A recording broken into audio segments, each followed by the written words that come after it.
BJP নেতা তথা বর্ধমান দুর্গাপুর লোকসভা কেন্দ্রের বিজেপি প্রার্থী দিলীপ ঘোষকে দেখে গো ব্যাক স্লোগান তৃণমূল নেতা কর্মীদের। ঘটনার কেন্দ্র করে ব্যাপক উত্তেজনা। মঙ্গলবার বর্ধমানে হোলি, সেই উপলক্ষে বর্ধমান দুর্গাপুর লোকসভা কেন্দ্রের বিজেপি প্রার্থী দিলীপ ঘোষ এদিন বর্ধমান শহরের কয়েকটি জায়গায় বিজেপি নেতা কর্মীদের সাথে দোল উৎসব পালন করে দুপুর 1:30 নাগাদ বর্ধমানের 6 নম্বর ওয়ার্ডে যান দোল উৎসব পালন করতে।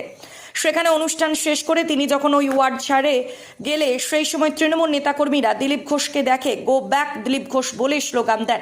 এরপরে এই ঘটনাস্থলে বর্ধমান থানার পুলিশ এসে পরিস্থিতি নিয়ন্ত্রণে আনে।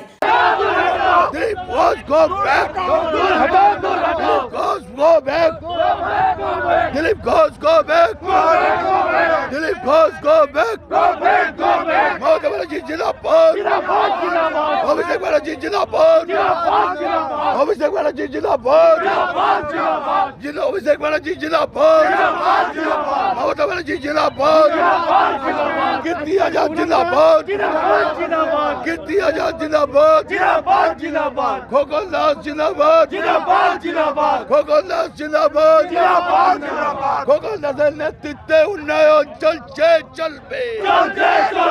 6 নম্বর ওয়ার্ডে বিজেপিকে জিততে দিচ্ছি না, দেব না। 6 নম্বর ওয়ার্ডে বিজেপিকে জিততে দিচ্ছি না, দেব না। পরিতোষীলের রিপোর্ট, সোজা কথা নিউজ, পূর্ব বর্ধমান।